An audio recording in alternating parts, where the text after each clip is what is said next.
Of the government makes its own decisions, and as a government, we are fulfilling all of our third-party obligations for records.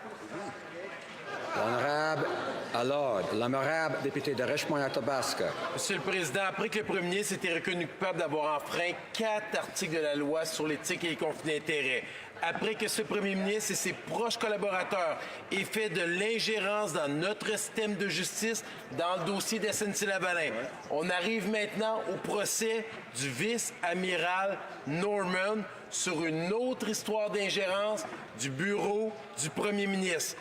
Un dossier qui touche directement les travailleurs québécois du chantier Davie. Pourquoi le premier ministre, par son ingérence, a-t-il bloqué ce contrat aux travailleurs? L'honorable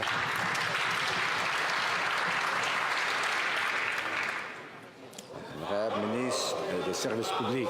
Pour la question, Monsieur le Président, je peux vous assurer que nous avons beaucoup de confiance dans les travailleurs du chantier Davie. Nous avons accordé beaucoup de contrats avec ce gars, incluant une portion d'un contrat de 7 milliards de dollars pour les frigates Halifax class, puis 70 millions pour un icebreaker. Alors, les travailleurs ont notre confiance absolument. Honorable député de Richmond-Athabasca. Monsieur le Président, après la démission de Scott Bryson, président du Conseil du Trésor, c'est maintenant l'ancien secrétaire parlementaire des Affaires étrangères qui va aller témoigner contre son propre gouvernement libéral pour défendre le vice-amiral Norman, un homme qui a un parcours sans faute, un des hommes les plus décorés de la marine canadienne. Alors, je répète ma question.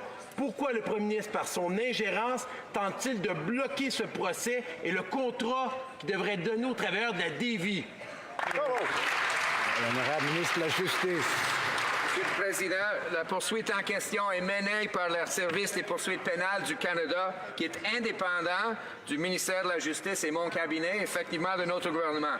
Les avocats du procureur général du Canada remplissent toutes leurs obligations devant la Cour concernant la demande des avocats pour des dossiers en question. Honorable member for Burnaby South.